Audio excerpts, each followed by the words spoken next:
other other environments. All right, so when we had talked about different ocean type environments, and then we had gotten close to shore. I don't know if you've ever been to the tropics, but you'll have coral reefs that are just offshore from the beach, and so you'll see.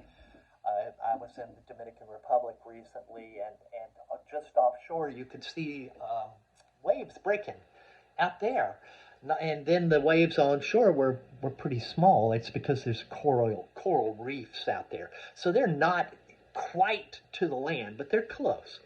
Now, when we talk about where freshwater meets saltwater, when we talk about where freshwater meets saltwater, rivers and things that are coming into the ocean, these are going to be what we call an estuary. It's where the fresh water flows out into the ocean.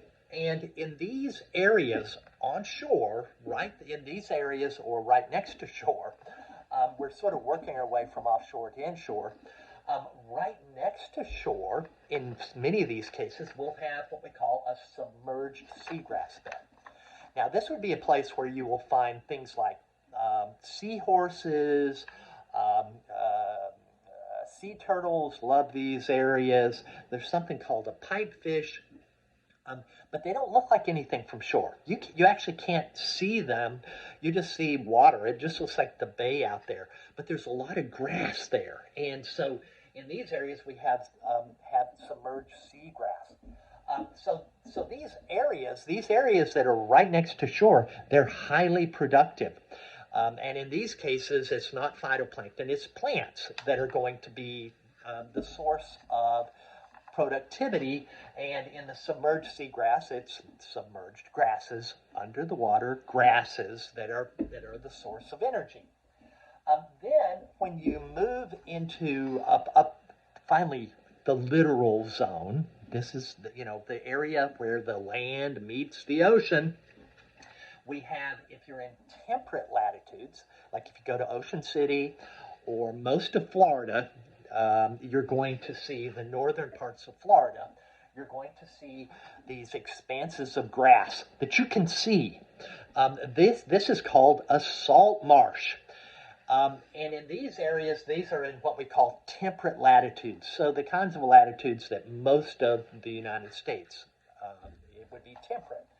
And these are highly productive. Look at all that grass out there. I mean, as far as the eye can see, you'll see grasses.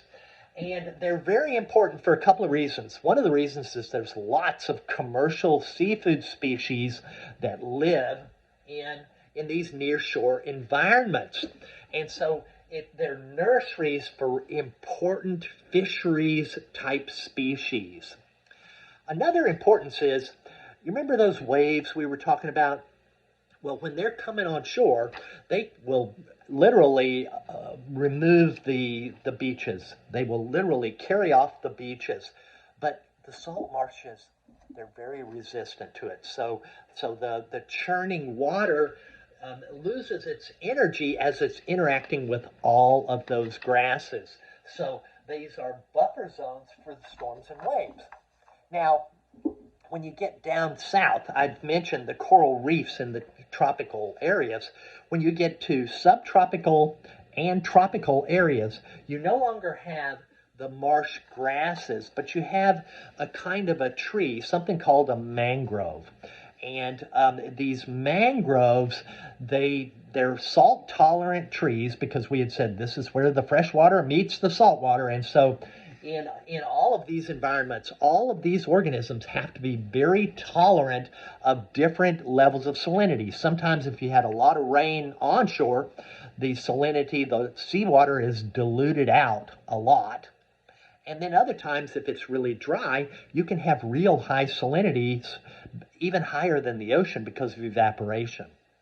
So these are mangroves are in subtropical and tropical areas, and this would be like Miami or when you get down to the Caribbean.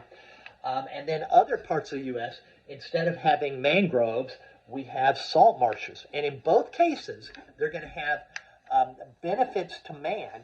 Benefits to man is their nurseries, locations where juvenile Commercially important species grow up, they're protected there, and they're buffer zones for storm waves.